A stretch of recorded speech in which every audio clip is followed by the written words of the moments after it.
One of my subscribers recently asked me, teach me how to use linkers of contrast. And I know there are millions of you who have the same questions. Because although all these words are used for contrast, they have different grammatical rules and usage. So if you are not 100% sure about how to use all of these words, watch this video. In this video, I am going to go through all the rules you need to know for each word, and stay to the end because at the end I will be giving you a test on your knowledge of them. So let's start with the word you're probably most familiar with, which is the word but. Let's think about the pictures on the screen here. We have rice, we have potatoes. Which one do you like the most? Well, let's imagine you like rice, but not potatoes. And here we use but to link words together.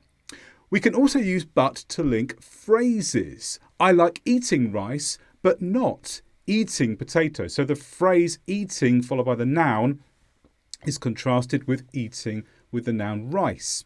And we can also link different sentences together.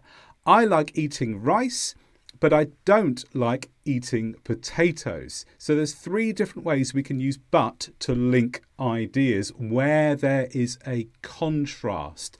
And that is the key thing here. But emphasizes a contrast. What is the difference between I like rice and my brother likes potatoes, or I like rice but my brother likes potatoes?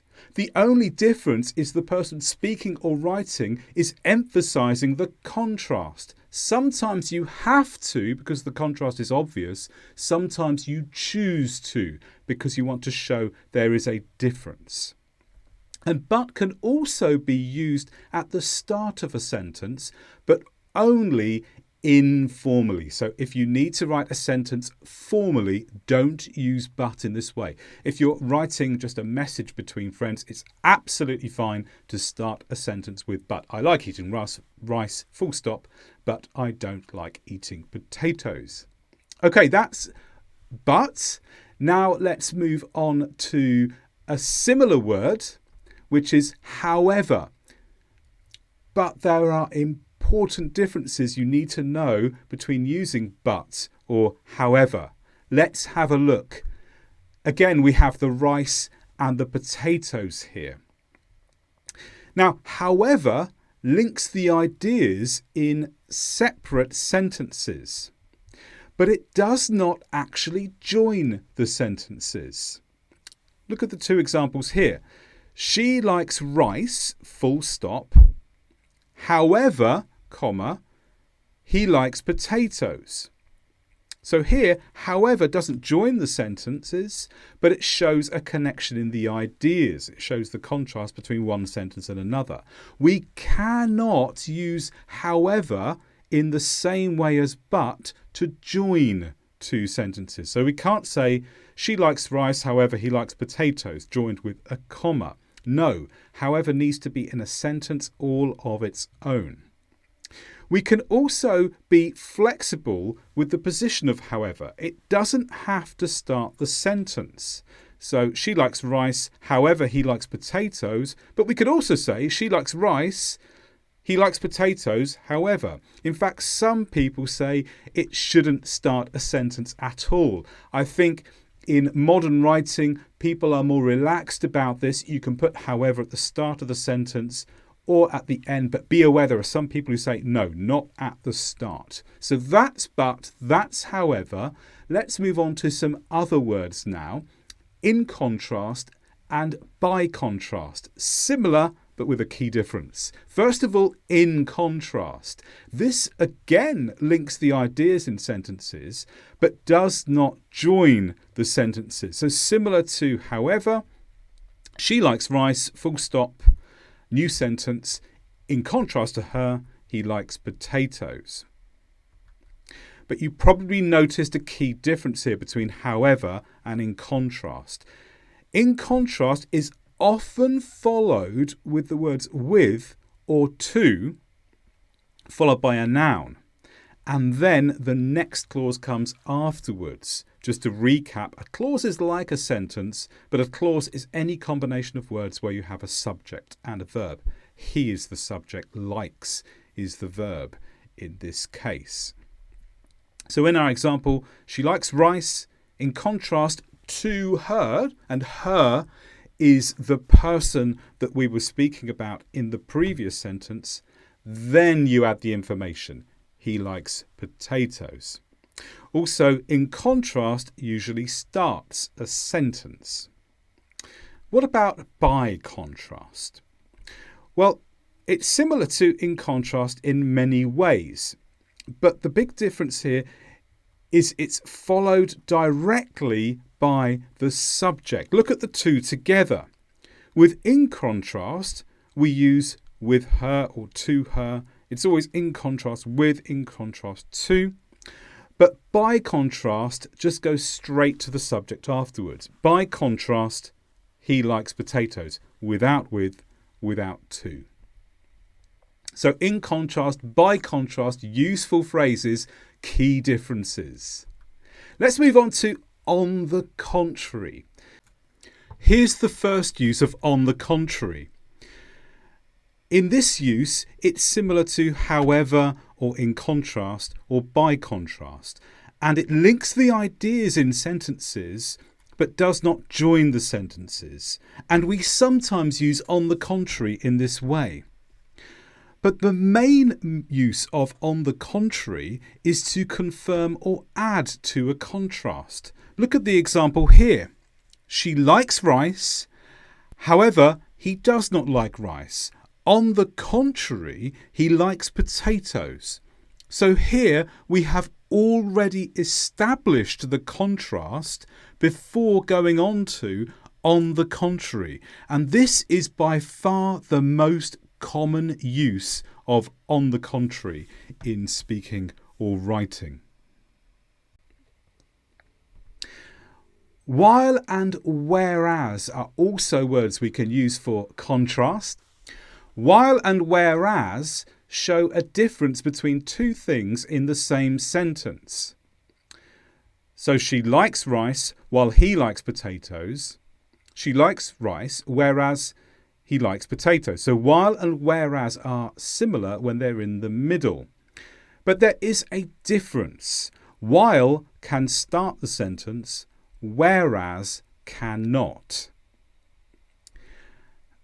And it's worth saying here that while and whereas are usually used to introduce gentle contrasts, not big contrasts. They're not the words you would use if you want to emphasize a contrast very heavily. They're generally used when there's a contrast that's just in passing. It's not a grammatical rule, but that's how it tends to be used in real life. So it's worth knowing that.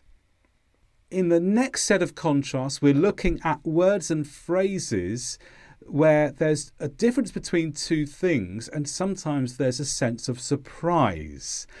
Although and even though are very similar in the way that they do this, with one key difference, which I will come to now. First of all, although. Although links a contrast in the same sentence, similar to some other words we've looked at before. So, although she was tired, she won the race. She won the race, although she was tired. And although goes at the beginning of a clause. And it can be used when we are surprised at the outcome. So let's look at the picture and think about it. On the left, we see someone who is tired. So we don't expect that they can win the race. They look exhausted. They don't look like they're going to run anymore. So the outcome is a surprise here. Although she was tired, she won the race. That was surprising. So there's a surprising contrast. And although is often used in this way. For example, if there's a problem followed by a solution. Perhaps something negative was expected and then something positive comes.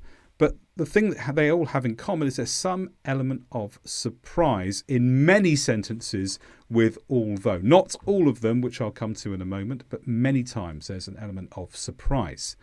Let's look at even though instead. Now, it's similar to although. So here we've just replaced although with even though. Even though she was tired, she won the race. But there is a key difference here. In fact, there are two key differences. Even though always has a sense of surprise. Even though she was tired, she won the race. Anytime you use even though, the outcome was not what we expected. And even though always emphasizes the clause without even though. So even though she was tired, she won the race. Fantastic. You can turn them around. She won the race even though she was tired. So we're particularly interested in the clause which doesn't have even though. Although is slightly different. Although can show surprise and usually does, often does, but it can also show general contrast too. So although she was tired, she won the race, there's an element of surprise. But you could also say, although she likes rice, he likes potatoes. There may be surprise, there may not be here. And with although, we tend to emphasize the second part of the sentence more than we would with even though. So look at the two examples here. Although she was tired, she won the race. We're emphasizing the fact she won the race. In the second sentence, although she won the race, she was tired.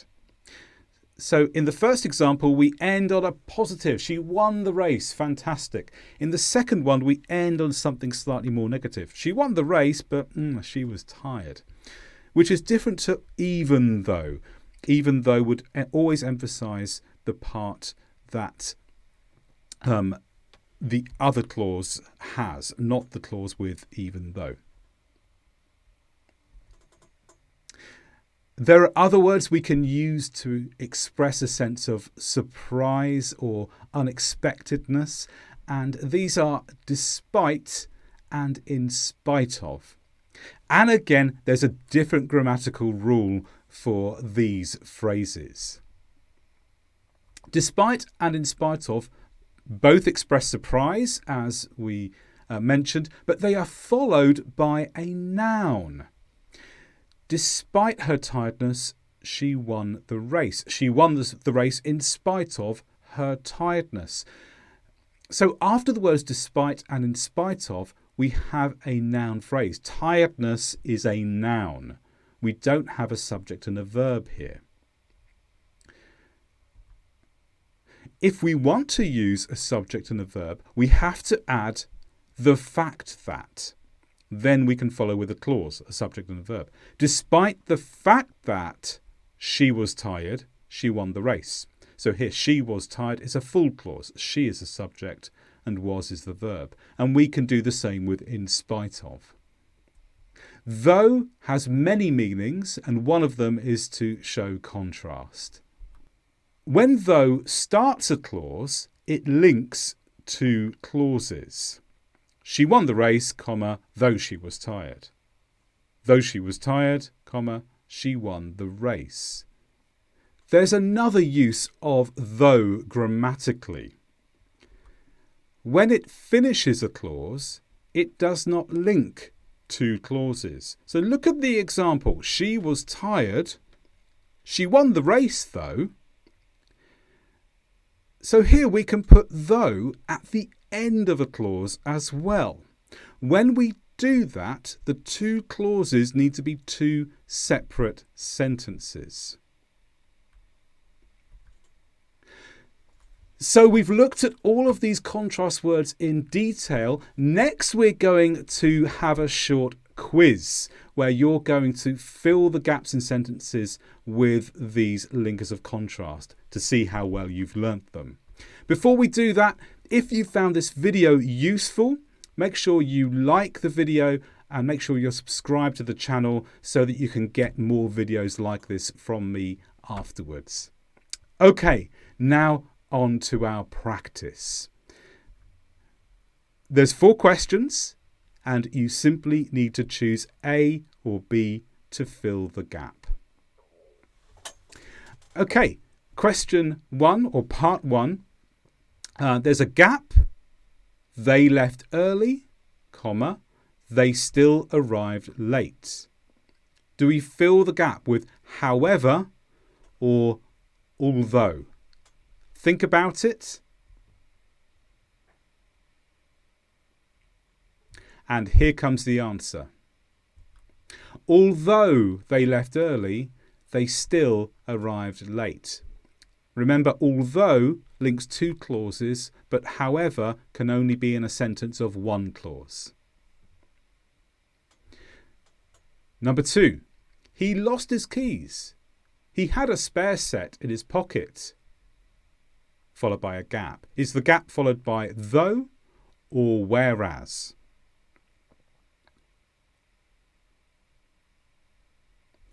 What's your answer? Here comes the answer. Though. Remember, though can end a sentence where there is a contrast between that sentence and the sentence before. Whereas has to join two sentences or clauses to make one sentence. Number 3. There's a gap at the beginning. It is hot in the north, comma, it is cold in the south. Do we fill the gap with despite or while?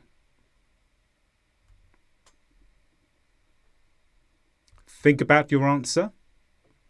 And here comes the answer. While is the correct word here. While can join two clauses and start the sentence. Despite is followed by a noun or noun phrase. It's not followed by a clause. And finally, number 4. She won the race, comma, something. She didn't get a prize. Which word fills the gap? But or however?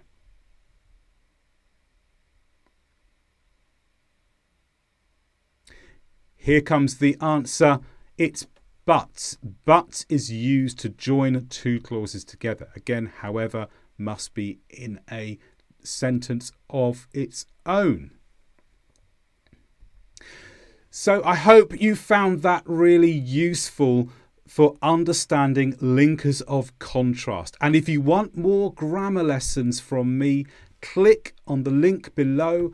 There are 40 grammar lessons in my playlist Advanced English Grammar for you to enjoy and learn from.